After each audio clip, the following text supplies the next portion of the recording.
Tom, tell me about your upbringing. What was your childhood like? Well, I grew up in San Pedro, California, which is the port of Los Angeles. And when I went to high school in 1963, San Pedro High School, I became a lowrider kid.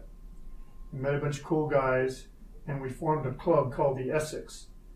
And we had 3 objectives in my club: get drunk, get lucky with the girls, and fight anyone that looked at us in a hostile manner. So our favorite pastime was cruising our lowrider cars up and down Pacific Avenue, which is the old drag in San Pedro, drinking while we were driving, looking for girls, and looking for fights. So I had dozens and dozens of fist fights, street fights in those days, and I was good at it. I enjoyed it. It was like a hobby to me. And I didn't fight anybody that didn't want to fight, but if you wanted one, I was there to give you one. And fortunately, though, I was a good student and also a good football player, which gave me the opportunity to go to University of Southern California. So here it is, August 1966. I'm driving my lowered 1959 Chevy, tuck and roll interior, straight pipes, 4-bar hubcaps, and midnight blue metal flake paint job to USC with my PhD, my Pedro High diploma. So I get there and the kids are like, "Who is this guy?" They thought I was from the moon, and I actually thought they were from the moon. I had not seen kids like that. But I adjusted, played 1 season of football there, quit the team, went to work in my dad's tiny little business he had just started that year, and paid for my education by working student loans, and then I got a 2-year scholarship to the business school.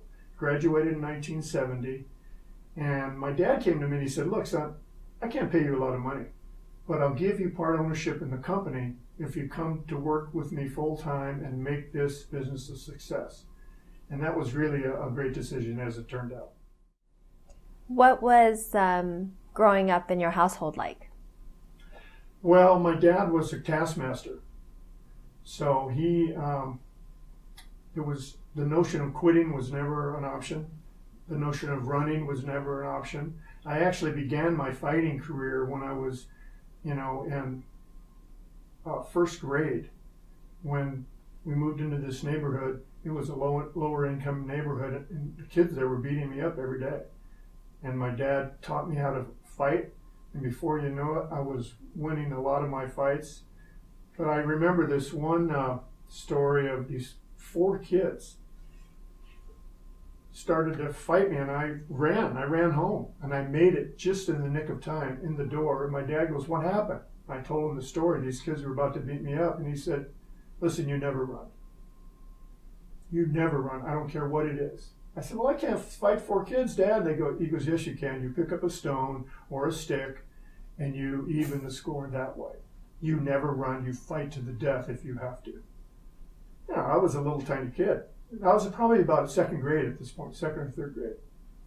So the amazing thing is that the next day, these 4 kids showed up at my house, knocked on the door, and told my mom they wanted to fight me. So she came to the bedroom and said, "Tom, come on out. These kids want to fight you." And I'm like, I'm on the verge of tears. "No, Mom." She goes, "You heard what your dad said. Now get out and fight those kids." So she goes out on the porch and she says, "Look, Tommy will fight you one at a time. This is going to be a fair fight." And I beat the first guy, the biggest guy, so bad that the other 3 didn't want to fight me. So that's kind of a sense of how the Nix family was. Was that something that you agree with or disagree with? Well, there's a lot to agree with it. I mean, I know I would not have been as successful in life or in business without the notion that there is no giving up. It created tenacity, it created character, and so it was tremendous in those ways. It's a tough way to grow up, though, on the other hand. But my dad, who had only an 8th grade education, had a tremendous value blueprint. He was just a man of character and honor. He was born in Atlanta, Georgia, and so he came out with this attitude towards life, is that you're going to do the right thing, you're going to try your hardest, there's never any giving up, you're going to treat people right. And so I think it was it was a good way to grow up. It was a fantastic way to grow up, really. But didn't you get into a lot of trouble? Well, I never broke the laws other than drinking and fighting and stuff like that. So I was pretty careful not to, do anything that was really, really bad. But I was never arrested, but I was never caught. So it was a different way to grow up in San Pedro in those days. It was a tough place to grow up. It was a rough and tumble place. So, I mean, not for everybody. But if you were going to hang out and party and be downtown, and you had to be a tough kid. Would you say it was the school of hard knocks? Absolutely, I would. Yes. But today it seems like you may still have those values, but you're approaching things differently than when you would have approached things back then. Yes, because in those days, that kind of, growing up that way created a very intense, hostile person.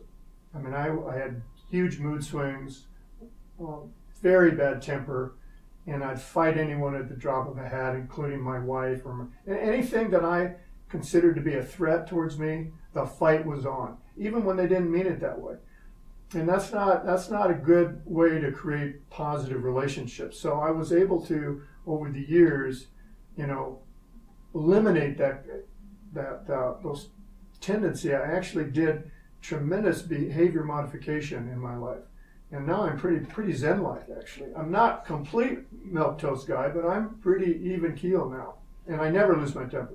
Well, what elicited the change that you wanted to actually seek a zen-like type of surrounding and within yourself and the surrounding around you? Well, I had the experience of learning about the law of attraction and how to actually use that law through affirmations, visualization, positive mental self-talks, and pictures. Because part of the problem is creating a self-pride, and so I was able to figure out that I'm okay, and I did it through affirmations, visualization, positive mental self-talks, and pictures. That was one big accomplishment. But I also realized that I could use this format to accomplish just about anything I wanted in life. And so I used those. You sit down and I wrote my goals professionally and personally, and then I created affirmations around those goals to help me accomplish them. So if you're looking back right now and you look at where you are today and you are living the life that you had designed, you are financially free. You've been with your wife, your high school sweetheart, since the beginning. You have a beautiful family, your grandfather, that you care for your grandchildren immensely. If you look back, what is the one thing that you feel I guess, your best accomplishment? Well, I think, I grew up with the notion that your job is to take care of your family. So I had that attitude about my company. We created a tremendous organization, about 450 employees. We had 60 locations. We served 400,000 customers every month. And I ended up not only creating a nice lifestyle for my family, but I also had a very successful exit from that. So that was huge, because it allowed me to accomplish that mission. But beyond that, being an honorable person that people can trust and that people value your friendship, to have kids that you're proud of and grandkids that are your world. And if everybody hears about how great grandkids are, but you don't know it until you got them, they're just terrific. So I don't know if that answers your question exactly, but those are some of the main things.